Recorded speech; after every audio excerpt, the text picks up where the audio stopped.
हाल में जो है सर, जिस तरीके से जो है सर ये पूरा बवाल हुआ सर्वे के दौरान जो है सर, अब जो है क्या कार्रवाई जो है सर की जा रही है? देखिए, आज संभल में नीचे कर लो थोड़ा। आज संभल में सुबह 7 बजे से लेकर 11 बजे तक जामा मस्जिद स्ट्रक्चर उसका सर्वे होना था कोर्ट के आदेश पर।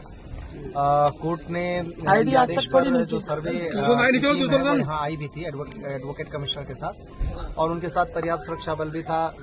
जिलाधिकारी और पुलिस अधीक्षक भी साथ ही गए थे, और उन सब लोगों के साथ सर्वे करने जब टीम पहुंची, शुरुआत में सब कुछ ठीक था। लगभग 2 घंटे ठीक ठाक सर्वे हुआ, कोई दिक्कत नहीं थी। उसके बाद वहां पे उसी दौरान क्राउड इकट्ठी हो गई। शुरुआत में वो लोग कुछ नारे वारे लगाने लगे, उसके बाद थोड़ी देर बाद वहां पे पथराव शुरू हो गया।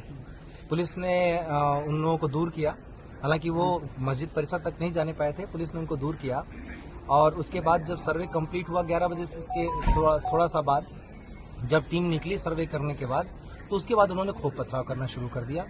2-3 तरफ से ग्रुप थे, एक जो सामने से था, एक दाएं तरफ से, एक बाईं तरफ से, वो लगातार पथराव कर रहे थे। पुलिस ने उसके लिए बल प्रयोग किया ताकि सुरक्षित रूप से टीम को निकाला जा सके, जो सर्वे की टीम है, और आंसू गैस के गोले भी छोड़े, जो प्लास्टिक बुलेट है उसका भी इस्तेमाल किया।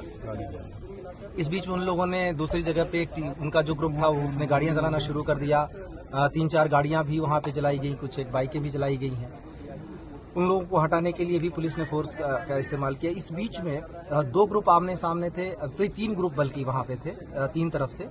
उसी बीच में गोली चली। गोली कौन से ग्रुप ने किस पे चलाई, कैसे हुआ, लेकिन उस बीच में जो गोली चली उसमें हमारे पुलिस अधीक्षक हैं, उनके पीआरओ के पैर में गोली लगी। एक डिप्टी कलेक्टर का पैर फ्रैक्चर हो गया उसी हंगामे में। एक सीओ साहब के भी छर्रे लगे हैं, और करीब 15-20 जवान घायल हो गए हैं। एक कांस्टेबल के सिर में गंभीर चोट आई है।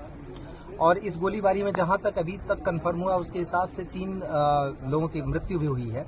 उन 3 लोगों के नाम है नईम, जो कोटकरवी से है, बिलाल जो सराय तरीन से है, और नुमान जो हयात नगर सराय तरीन से है।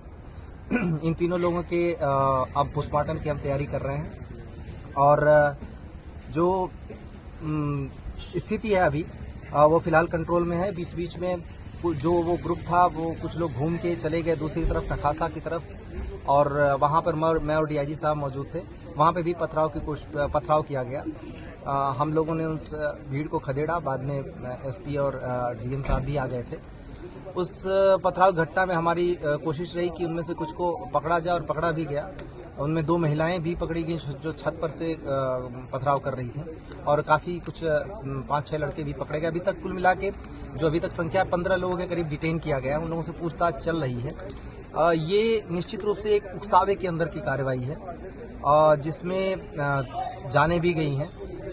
ये सारे लोग नई उम्र के लड़के या तो थे या फिर महिलाएं थी।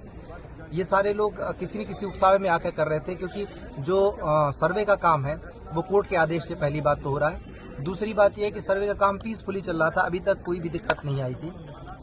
तीसरी चीज ये है कि सर्वे में कोई ऐसी चीज नहीं की जा रही है जिससे मस्जिद के स्ट्रक्चर को उसके साथ छेड़छाड़ की जाए, बल्कि आज जो पथराव हुआ उसमें मस्जिद के ऊपर पत्थर जरूर चलाए गए, क्योंकि वहां पे टीमें थी, तो मस्जिद पे भी पत्थर चलाए गए। मुझे नहीं पता मस्जिद को नुकसान हुआ या नहीं, लेकिन खूब जम के मस्जिद पर भी पथराव हुए, जो एक तरीके से देखें तो ये उनके धर्म के हिसाब से भी गलत है।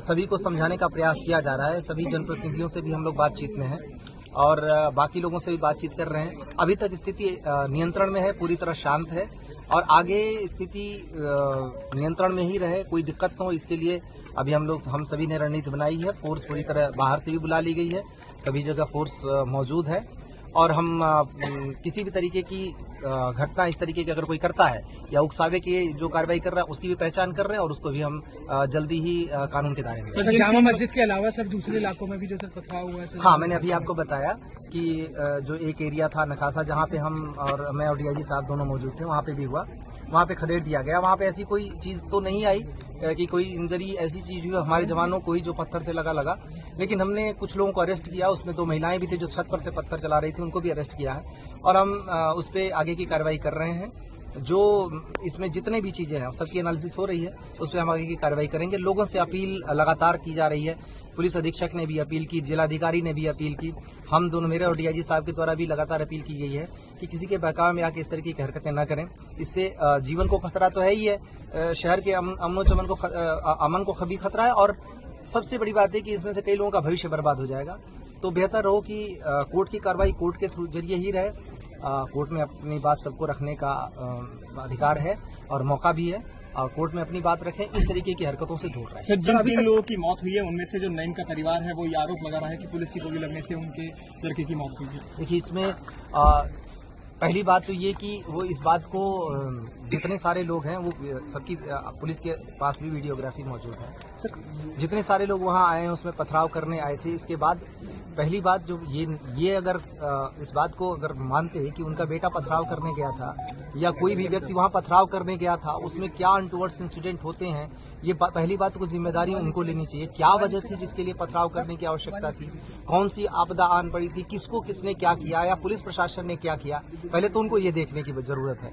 पथराव करने गए क्यों, एक। दूसरी बात यह है कि किसी ने कोई चीज नहीं देखा, साक्ष्य होंगे तो हमारे पास आएंगे, उन साक्ष्यों के आधार पर हम कार्रवाई करेंगे। मैंने जैसा आपको बताया कि 3 पक्ष आमने सामने थे, उन्होंने एक दूसरे के ऊपर क्या किया, उसमें फायरिंग हुई। अगर फायरिंग में कोई भी चीज ऐसी होती है कि पुलिस अपने पैर में गोली नहीं मार लेगी, ये सोचने की बात है। हमारे यहाँ हाथ में आप देखेंगे पुलिस के टीयर गैस और जो प्लास्टिक के बुलेट है जो भगाने के लिए अनुमन्य है, उसी के तहत कार्रवाई की जा रही थी, और मीडिया का भी पूरी रिकॉर्डिंग है। तो उसमें कोई किस आरोप लगाने से पहले ये सोचे कि, और पूछना चाहिए सबको सवाल कि उनके बच्चे, उनके परिवार वाले उस जगह पे पथराव करने क्यों जा रहे हैं, क्या वजह आ गई, क्या हो रहा है ऐसा जिसकी वजह से उन्हें पथराव करना चाहिए। तो सबसे पहले तो सवाल सोचने की ये है, कोई भी इस तरीके का इल्जाम लगाने से पहले खुद को देखे कि कोई ऐसी धर्म का काम करने नहीं जा रहा था, कोई पुण्य का काम करने नहीं जा रहा था, किसी की मदद करने नहीं जा रहा था, पढ़ाई करने नहीं